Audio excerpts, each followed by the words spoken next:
द्वारिकापुरी पहुंच जाते हैं।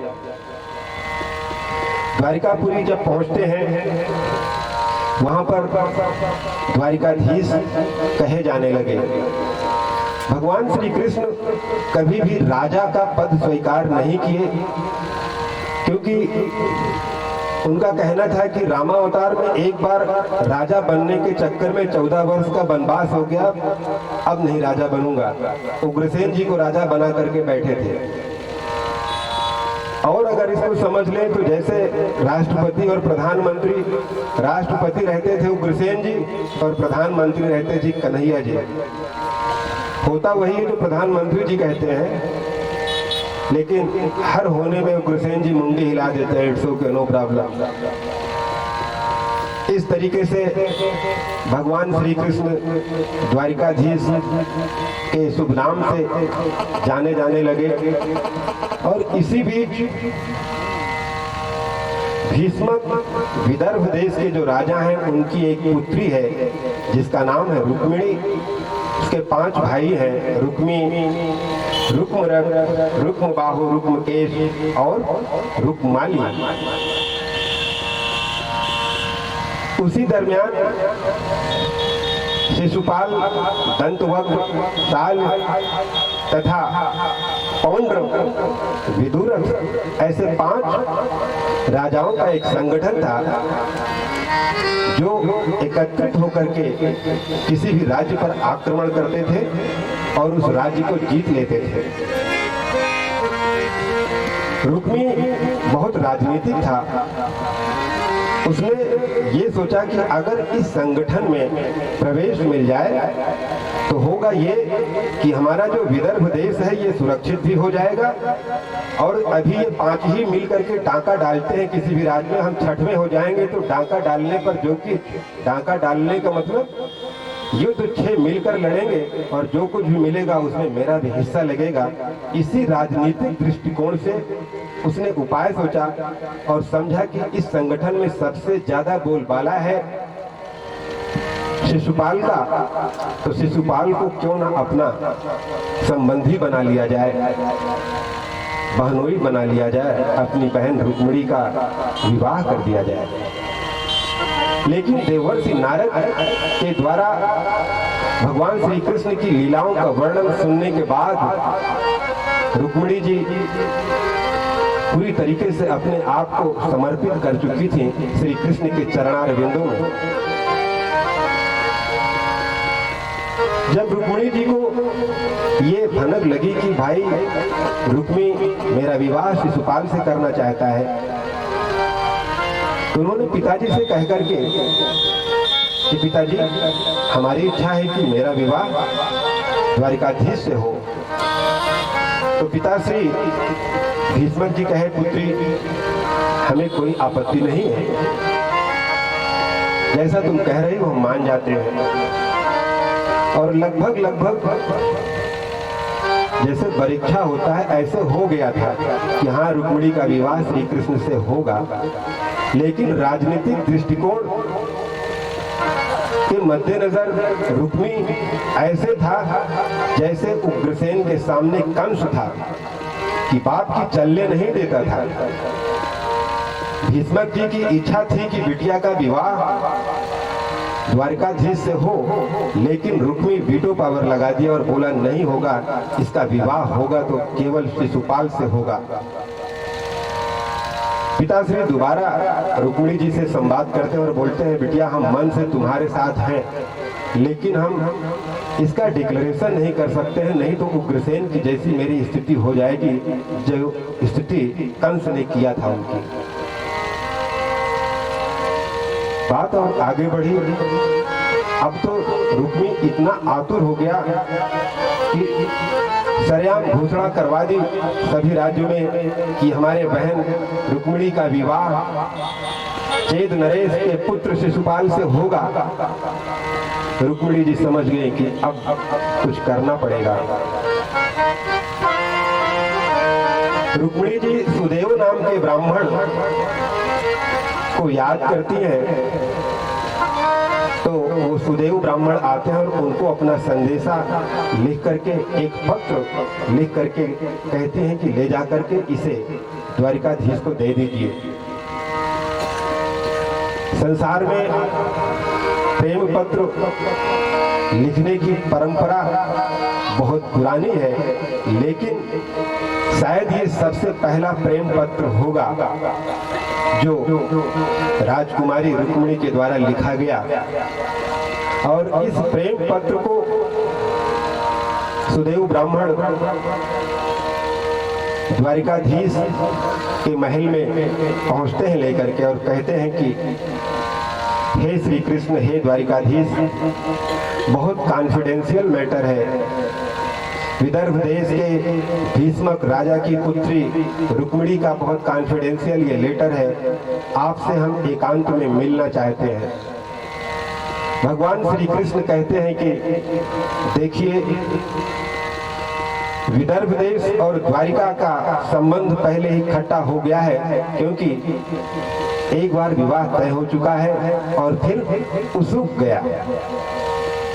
ये कह करके कि हम योग्य नहीं है राजकुमारी के, तो द्वारिकापुरी का और विदर्भ का संबंध बड़ा खट्टा है। और आपके सामने जो ये सात्विक है, जो ये उद्धव है, जो राज सिंहासन पर आसीन उग्रसेन जी हैं, ये कोई गैर नहीं है, ये सब मेरे अपने हैं। आपका जो कुछ भी कॉन्फिडेंशियल मैटर है उसको सरेआम बोलिए। सुदेव ब्राह्मण कहते हैं ओके। सुदेव ब्राह्मण जी रुक्मिणी के द्वारा लिखे हुए पत्र को पढ़ते हैं। इस पत्र में क्या क्या कहा है, सीधा सीधा इसका अर्थ आएगा, और गूढ़ अर्थ में जाएंगे तो ये पाएंगे कि जब अपनी बिटिया के लिए वर देखने जाएं तो क्या क्या देखें। वर देखने जाएं तो केवल उसका वैभव आदि, ऐश्वर्य आदि न देखें, क्या क्या देखना चाहिए। उस प्रेम पत्र को राज दरबार में सुदेव ब्राह्मण पढ़ रहे हैं, क्या लिखा हुआ है। रुक्मिणी जी कह रही हैं, जिनको दिल दे बैठी हैं, जिनको अपना हृदय दे बैठी हैं, जिनके चरणों में अपने आप को समर्पित कर चुकी हैं, सिर्फ उनकी लीला को सुन करके देवर्षि नारद ने जो लीला, जो गुणगान किया है, और उनको प्रेम पत्र में क्या अपना संदेशा दे रही हैं। श्रुत्वा गुणान भुवन सुंदर शृण्वतां ते।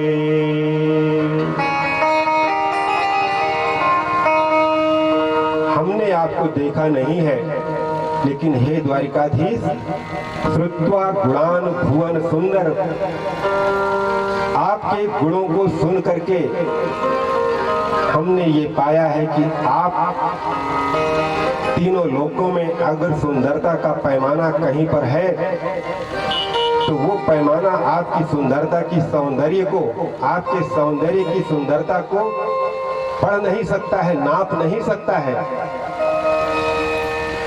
और आपकी सुंदरता और आपके गुणों का बखान जो कोई करता है तो वो सब निर्वेश्य कर्ण विवरैः हरितोंग तापम, हरितोंग तापम। जब आपके गुणों का बखान आपका कोई भक्त, आपका कोई चहिता करता है तो उसकी वाणी से निकले हुए आपके वो शब्द जब कर्ण में प्रवेश करते हैं, कान में प्रवेश करते हैं, तो शरीर की पूरी पीड़ा, सारा का सारा ताप नष्ट हो जाता है। और लिख रही हैं, बता रही हैं, रूपम दृशाम दृश्यमताम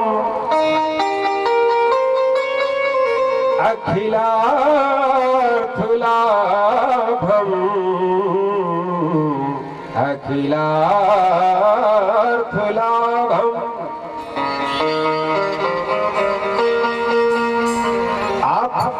इतने रूपवान हो, अखिलार्थ लाभम, पूरे अखिल का लाभ प्राप्त हो जाता है जब आपका दर्शन हो जाता है। आप इतने सुंदर हो। और लिख रही हैं, त्वयि अच्युता विशति चित्तम अपुत्रपम में,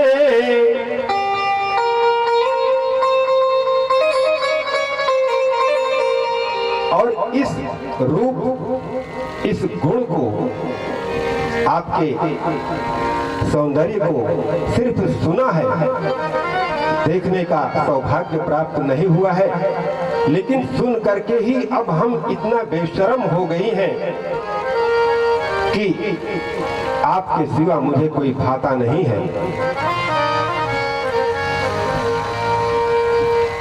लिख रही हैं, कात्वा मुकुंद महती कुलशील रूपा, वेद्यावयो द्रविड़ धाम अभिरात्म तुल्यम। आपकी महानता कुलशील रूप पर देखने जाएं तो सबसे पहले क्या देखें? कुल देखें। पहला वर्णन कर रही है, कुलशील रूप। आपका जो गोत्र है, गोत्र का मतलब किस ऋषि के आप वंशज हो, आपका जो कुल है वो आलीशान है, वो बेशुमार है, वो अद्वितीय है। आपका कुल ही सर्वश्रेष्ठ कुल है। और शीलो, आपका जो चरित्र है वो भी, आप इतने शीलवान हैं। रुक्मिणी जी समझ रही है कि जो रास हुई है, रास में नाचा कौन है? बता रहे हैं कि आपके जैसा चरित्रवान इस तीनों लोक में कोई नहीं है।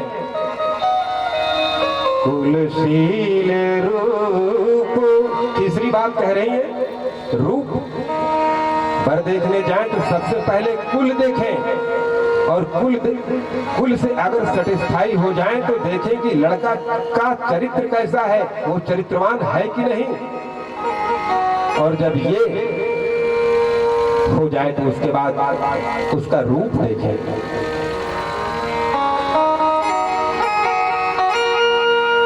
रूप के बारे में रुक्मिणी जी कह रही हैं कि रूप तो ऐसा है कि स्वयं रूप भी अपने आप पर गर्व करता है कि हमको, हमारा नाम है रूप, मैं रूप हूँ। और रूपतम जो है, जो सर्वश्रेष्ठ रूप को धारण किए हुए हैं, रूप रूपता के लिए अहंकार करता है कि हमारी रूपता हे श्री कृष्ण आपकी वजह से है। तो हे श्री कृष्ण, आपका रूप भी सर्वश्रेष्ठतम है, सर्वश्रेष्ठ है, सर्वोत्तम है। विद्या वयो, तीन चीज देख लिए, कुल देख लिए, शील देख लिए, रूप देख लिए। अब क्या देखें? विद्या, कितना पढ़ा लिखा है। चौथी चीज ये देखें, वय, उम्र कैसी है। लोग अब आजकल ऐसे भी समाज में हम सभी लोगों को कुछ ऐसे एग्जाम्पल्स मिल जाते हैं कि लड़का एम्प्लॉयड चाहिए, एम्प्लॉयड लड़के के चक्कर में 36 साल के लड़के के साथ 21 साल की लड़की की शादी कर देते हैं। सिर्फ एक ही चीज देखते हैं कि बस एम्प्लॉयड है, बस और कुछ नहीं। इस श्लोक से ये संदेश मिल रहा है कि वह बहुत जरूरी है। आप सब इसका बिगड़ा रूप कैसे होगा ये समझ सकते हैं कि अगर वय में बहुत ज्यादा डिफरेंस हो गया तो। विद्या वयो द्रविड़, विद्या देख लिए, कुल देख लिए, शील देख लिए, रूप देख लिए, विद्या देख लिए, वय देख लिए, इसके बाद देखें द्रविड़ कितना धनवान है। धाम, फिर घर देखें कि घर एक महला का है कि झोपड़ी है कि दो महला का है कि 3 के 4 की 5 की 10 की कोठी है, इस सबसे बाद में देखा, लेकिन हो थी कि सबसे पहले कोठिए देखा थी, सबसे पहले एम्प्लॉयड देखा था। तो ये श्लोक ये ज्ञान देता है कि बिटिया के लिए वर देखें तो क्या क्या देखें। रुक्मिणी जी कह रहे हैं कि ये सारी चीजें अभिरात्म तुल्यम अतुलनीय हैं, ये आप में इतनी भर भर के ये भरी है कि कोई तुलना करने के लिए तीनों लोकों में आपके सामने खड़ा नहीं हो सकता है। और ऐसे वर को लिए धीरापतिम कुलवती नभिड़ी कन्या,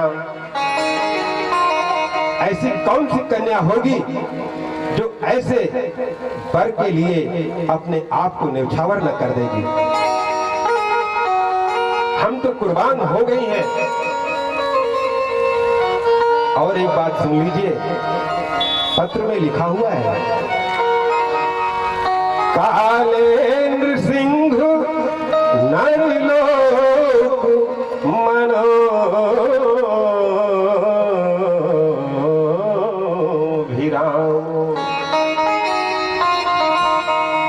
और याद रखिए, वलिया पीड़ हाथी को मारने वाले, चाड़ूर को मारने वाले, कंस को मारने वाले, अघासुर के फाड़ने वाले, बकासुर की चोंच को चीरने वाले, केसी की टांग के पकड़ के केसी को पटक पटक कर मारने वाले अगर आपके रहते वो शिशुपाल मुझे लेकर चला जाता है, तो ऐसे ही होगा कि जंगल में शेर के शिकार को कोई गीदड़ लेकर चला गया। तो हे मेरे शेर, और कह रहे हैं आखिरी बात, तन में भवान खलु पिता पति रंग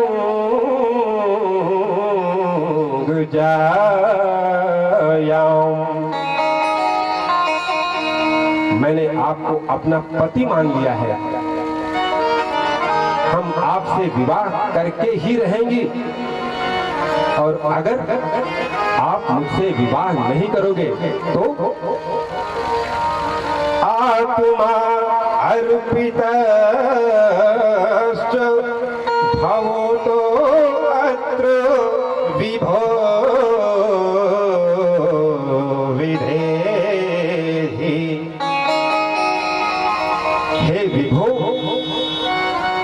परात्पर परब्रह्म परमेश्वर,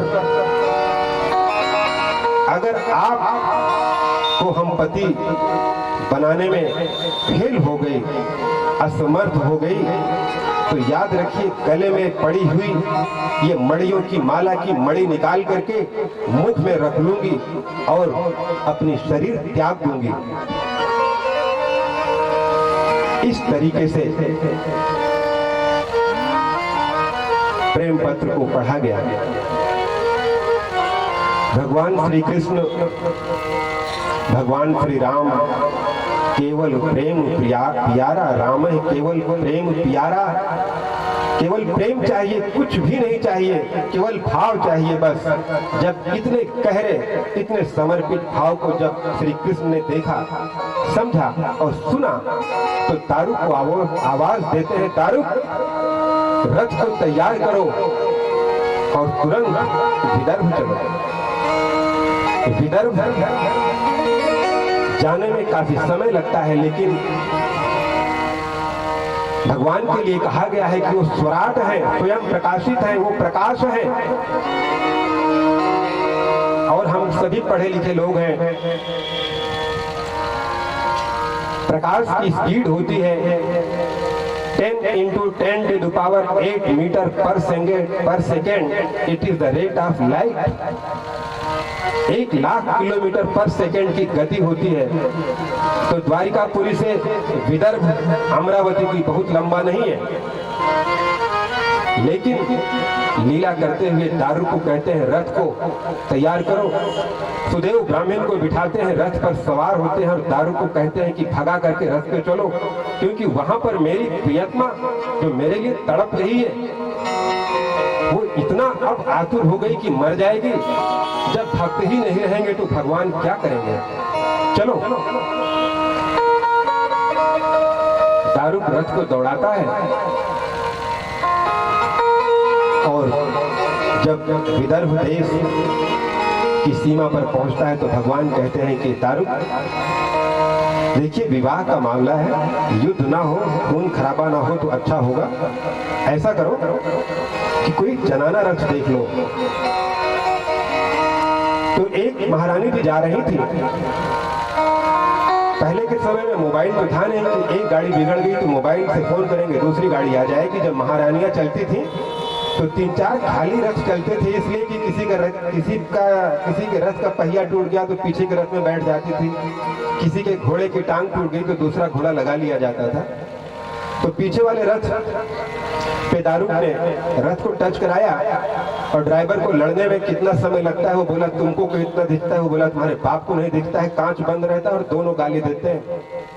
ड्राइवर बहुत जल्दी लड़ जाते हैं, दोनों लड़ गए। दारूक बलवान था, उस सारथी को बांध दिया और जनाना रथ पर भगवान श्री कृष्ण जनाना बन करके, लेडी बन करके बैठ गए।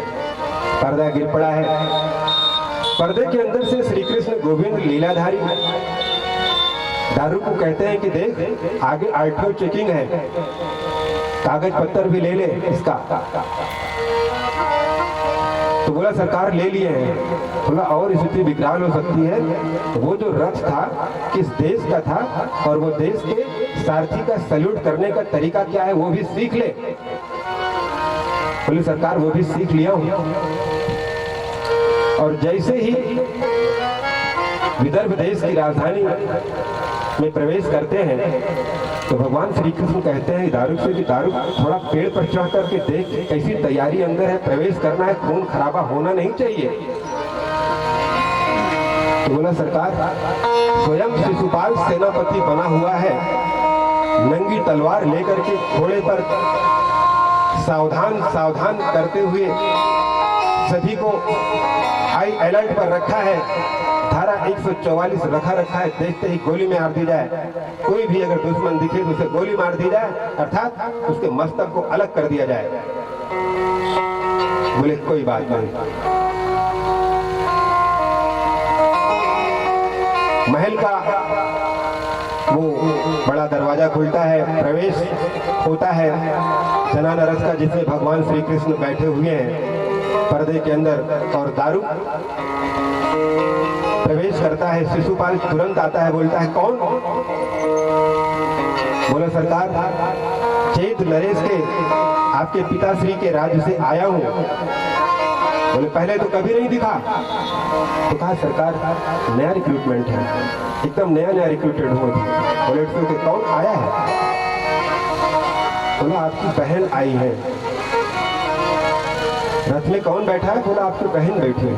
बोला अच्छी बात हो गई, ये आने को तैयार नहीं थी। एक्चुअल में शिशुपाल की बहन भगवान श्री कृष्ण से बहुत प्रेम करती थी, मानती थी कि ये भगवान है।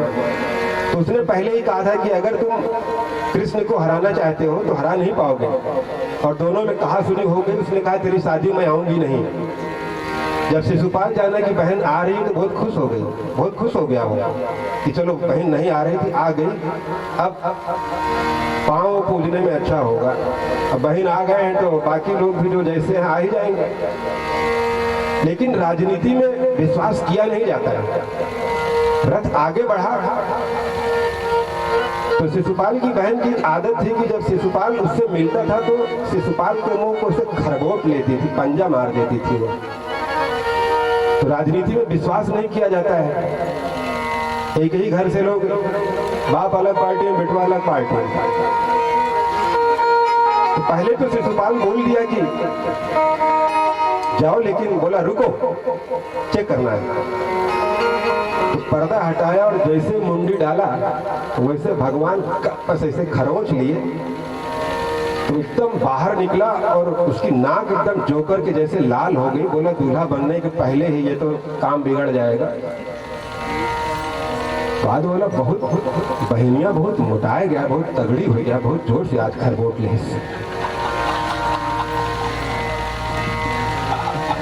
तो शिशुपाल आदेश देता है कि हे सारथी, अभी कुछ ही देर में रुक्मिणी की शोभा यात्रा निकलेगी, जस्ट उसके पीछे ये रथ लगा लेना।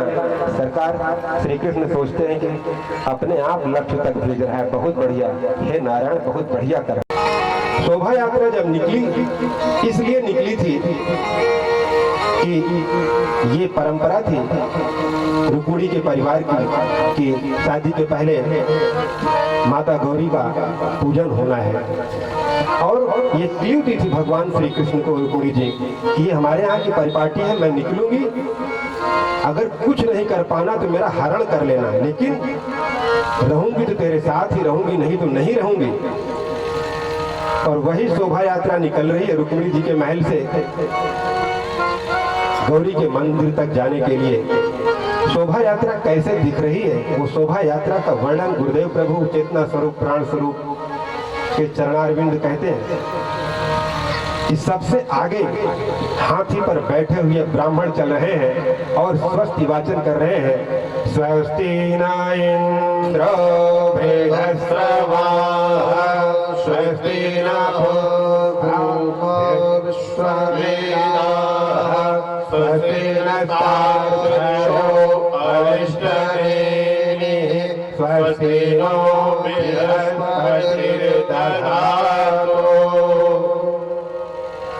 हाथी पर बैठे शोभा यात्रा में सबसे आगे हाथी पर बैठे ब्राह्मण, उसके पीछे पैदल चलते हुए ब्राह्मण जो शंखनाद कर रहे हैं, उसके पीछे ऊंट पर बैठे हुए सैनिक जो धनुष लिए हुए हैं, उसके पीछे पीछे घोड़े पर बैठे हुए सैनिक जो तलवार लिए हुए हैं, उसके पीछे पीछे नर्तकियां नृत्य कर रही हैं और उसके पीछे पीछे महाराजाओं के रथ चल रहे हैं जो उनके रूप सौंदर्य को देख रहे हैं, नर्तकियों के ऊपर अपने आभूषण को लुटा रहे हैं और उनके पीछे पीछे उन महाराजाओं की महारानियां चल रही हैं और उनके पीछे पीछे चल रही हैं वो दासियां, वो जो राजाओं के साथ रह करके इनकी सेवा करती थी और उनके पीछे पीछे बहुत सारे सैनिक सेवा के लिए चल रहे थे, सुरक्षा के लिए चल रहे थे और उनके पीछे पीछे जो बूढ़ी रानियां थी, जो माताएं थी वो थी, उनके पीछे पीछे कुल गुरुओं का रथ था और उनके पीछे पीछे और बड़ी बड़ी महारानियों का रथ था। उनके पीछे अंत में श्री रुक्मिणी जी का रथ था और रथ पर सवार रुक्मिणी जी का जो उत्तरीय था, जो दुपट्टा था, वो इतना बेहतरीन बेशुमार था कि 100 दासियां उनके दुपट्टे को पकड़े हुए चल रही थी और उनके पीछे द्वारकाधीश का जो जनाना बन करके चल रहे हैं, उनका रथ चल रहा है और इस सारी चीज को कवर किए हुए अंध्रचंदाकार में बनी हुई सैनिकों की टोलियां और जा रही है कहाँ? गिरजा भवानी के मंदिर। वहां पहुंच जाती है और गिरजा भवानी की वंदना करती हैं और कहती है, जय जय गिरिवर, जय जय गिरिवर राज किशोरी, जय जय गिरिवर राज किशोरी, जय जय गिरिवर राज किशोरी, जय जय गिरिवर राज किशोरी, जय महेश मुख चंद्र चकोरी, जय गज बदन चढ़ाना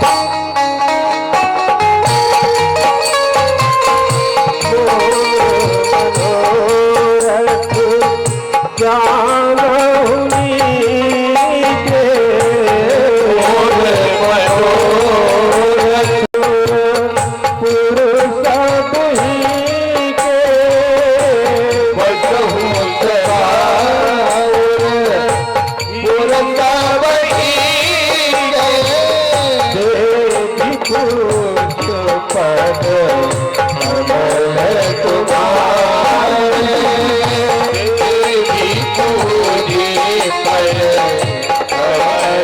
तुम्हारे गुरु नर मुनि सब होहि सुखाए राज किशोरी। ऐसी वंदना की माता पार्वती की गिरजा भवानी के मंदिर में पहुंच करके रुक्मिणी जी और बाहर आती हैं और देख रही हैं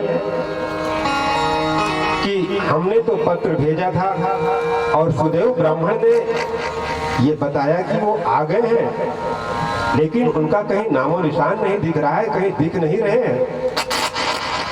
तो जो अपने मुख पर जो घूंघट लिए हुए थे, जो पर्दा लिए हुए थे, खोल देती हैं और देख रही हैं चारों तरफ कि अरे ये तो विदुरथ का ध्वज है, ये तो शाल्य का है, ये तो शिशुपाल का है। वो गरुड़ ध्वजाधारी श्री द्वारिकाधीश का रथ नहीं दिख रहा है। आकुल हो जाती हैं, व्याकुल हो जाती हैं और रथ पर खड़ी हो जाती हैं। उसी वक्त द्वारिकाधीश जोर से आवाज देते हैं, आगम्यताम रुक्मिणी, आगम्यताम, आगम्यताम, आ गया, मैं आ गया। और दारू को आदेश देते हैं कि तुरंत रथ लेकर के रुक्मिणी के रथ के पास चलो। पवन की गति से रथ दारू रुक्मिणी के रथ की ओर लेकर के जाता है और रुक्मिणी जी को भगवान श्री कृष्ण ऐसे उठा लेते हैं जैसे उन्मत्त गजराज सरोवर से कमल की डंडी को पकड़ करके अपने ऊपर बिठा लेता है, अपने मस्तक पर रख लेता है। वैसे ही भगवान श्री कृष्ण रुक्मिणी जी को अपनी लंबी लंबी भुजाओं से पकड़ करके अपने रथ पर बिठा लेते हैं और कहते हैं, हे शिशुपाल, हे दंतवक्र, हे शाल्य, हे विदुरथ, अगर तुम लोगों ने मातृपय पिया है तो ये विजय वस्तु मेरे पास है। जिसने भी मातृपय पिया है वो विजय वस्तु लेकर के बताए। शिशुपाल जोर से चिल्लाता है कि अरे पकड़ो पकड़ो मेरी लुगाई को, ये माखन चोर द्वारिकाधीश बना हुआ लेकर के चला जा रहा है, आक्रमण करो। भगवान दारू को कहते हैं कि यहाँ पर युद्ध नहीं होना चाहिए, बड़ी गति से रथ को लेकर के आगे चलो। कुछ ही दूर निकलते हैं तभी देखते हैं कि शिशुपाल, रुक्मिणी, विदुरथ, शाल्य, दंतवक्र ये सभी इकट्ठा होकर के भगवान को सामने से रोकने का प्रयास करते हैं। बाणों की वर्षा चालू हो जाती है और गोविंद भी इधर से बाणों की वर्षा करते हैं। युद्ध इतना भयंकर लड़ा जा रहा था कि जब भगवान श्री कृष्ण अपनी लंबी लंबी भुजाओं को पीछे लेकर के जाते थे प्रत्यंचा को खींचते समय, और जब बाण छोड़ते थे तो दुश्मन की ओर से भी वाह क्या युद्ध हो रहा है, क्या योद्धा है, इस तरीके से वाह वाह के नारे लग रहे थे। सभी धराशायी हो गए। जब वो इस भयंकर युद्ध को लड़ रहे थे, सभी विपक्ष के युद्ध करने वाले भी वाह वाह कर रहे थे, उसी समय रुक्मिणी प्रहार करता है जोरदार और भगवान श्री कृष्ण उसे बंदी बना लेते हैं। रुक्मिणी जी के अनुग्रह पर उसे छोड़ देते हैं। रुक्मिणी जी का हरण करके द्वारिकापुरी पहुंच जाते हैं और वहां पर विधि विधान के मुताबिक अनुसार विवाह होता है। विवाह के लिए ये हुआ कि इनका तो हरण करके लाया गया है, कैसे किया जाए? तो मंत्रणा बनी कि दो पक्ष बनेगा, एक पक्ष वर का होगा और एक पक्ष कन्या का होगा। आधी द्वारिकापुरी वर पक्ष में गई और आधी द्वारिकापुरी कन्या पक्ष में, और सभी द्वारिकावासी बहुत खुश है, बहुत मग्न है, क्योंकि जो चीज श्री कृष्ण भगवान को चाहिए वो चीज उनके पास आ गई है। और सभी बहुत खुश होकर के, प्रसन्न होकर के एक ही बात कह रहे हैं, आज हमारी रुक्मिणी जी के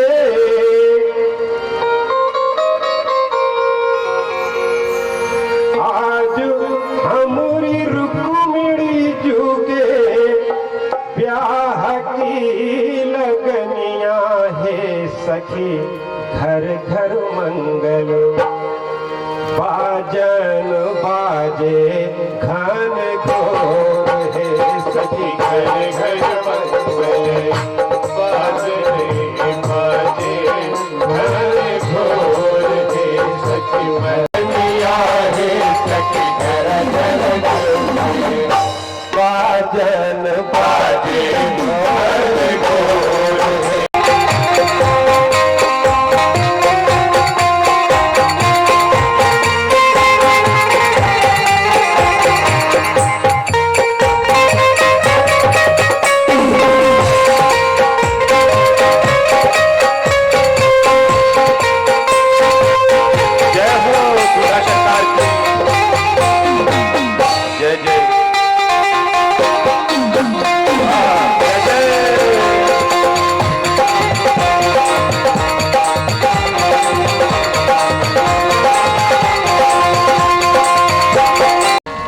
कुछ समय के बाद माता रुक्मिणी गर्भवती होती हैं और नवजात शिशु को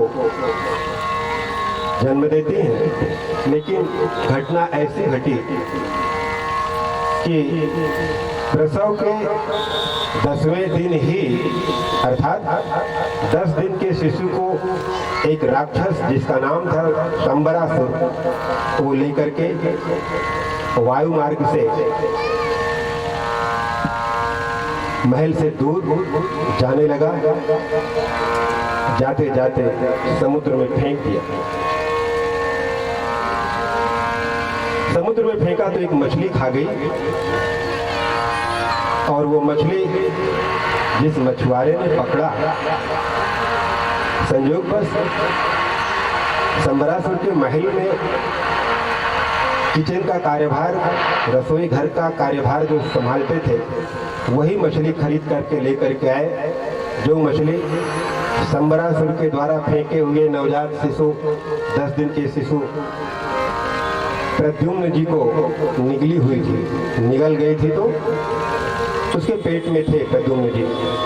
वो मछली रसोई घर में जब काटी गई तो उसमें से वो शिशु बाहर आया और वहीं पर मायावती नाम की एक कुक थी, खाना बनाने वाली थी।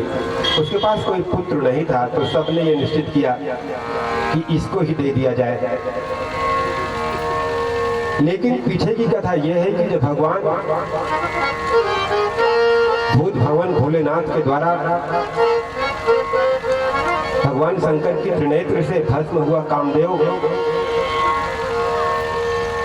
रति ने जब प्रार्थना किया तो भगवान शंकर ने वरदान दिया कि द्वापर में जब श्री नारायण श्री कृष्ण बनेंगे तो ये तुम्हारा भस्म हुआ जो पति है कामदेव पुनः श्री कृष्ण और रुक्मिणी जी के विवाह के उपरांत जन्मेगा। उस समय ये अनंग फिर से तुम्हारा संग कर लेगा, इसको शरीर मिल जाएगी। तो प्रद्युम्न जी हैं कामदेव और वो मायावती है रति, कामदेव की पत्नी। तो मायावती वो शिशु को पा गई। बहुत जल्दी जल्दी वो शिशु प्रोग्रेस किया, बढ़ने लगा और मायावती को ये मालूम था कि ये तो हमारे पति परमेश्वर है। लेकिन शुरू में 10 दिन के बालक को एक माँ जो करती है वो सारा कार्यभार संभाले हुए थी, सारा कार्य करती थी जो माँ करती थी। प्रद्युम्न जी बड़े हुए जब किशोरावस्था में पहुंचे तो एक दिन देख रहे हैं कि ये वात्सल्य भाव से हट करके इसमें कांत भाव आ रहा है। उनके मन में ये विचार आ रहा है और उस दिन प्रद्युम्न जी किशोरावस्था में प्राप्त हुए थे तो बहुत सुंदर दिख रहे थे और मायावती को तो मालूम है कि ये हमारे पति हैं।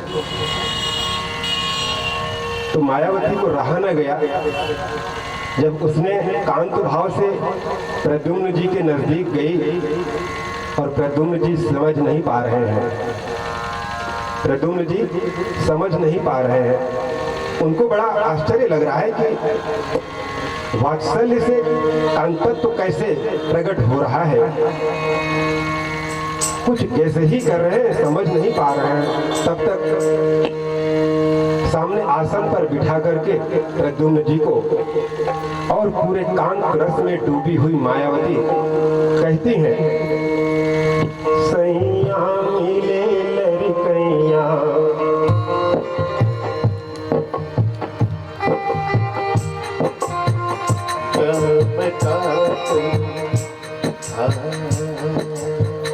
सैया मिले लड़कैया मैं क्या करूं, सैया मिले लड़कैया मैं क्या करूं, सैया मिले लड़कैया मैं क्या करूं, क्या करूं क्या करूं क्या करूं क्या करूं क्या करूं, सैया मिले लड़कैया मैं क्या करूं, सैया मिले लड़कैया मैं क्या करूं।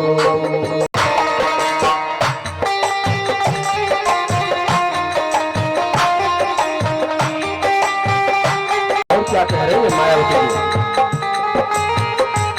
कह रही है, 20 बरस की मोरी बारी उमरिया, 20 बरस की मोरी बारी उमरिया, 20 बरस की मोरी बारी उमरिया, 20 बरस की मोरी बारी उमरिया, सैया पुकारे मैया मैया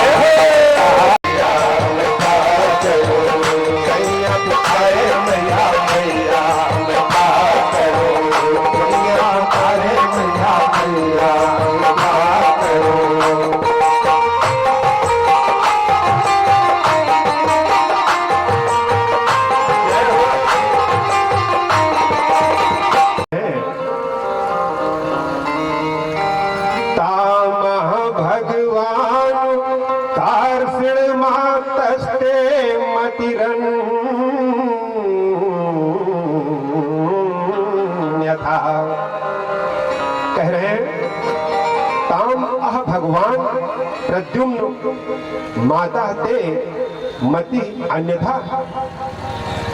ये जो वात्सल्य रस को, जो मातृत्व को प्रकट कर रही थी, इनकी मति को क्या हो गया है, मातृभावम अतिक्रम्य,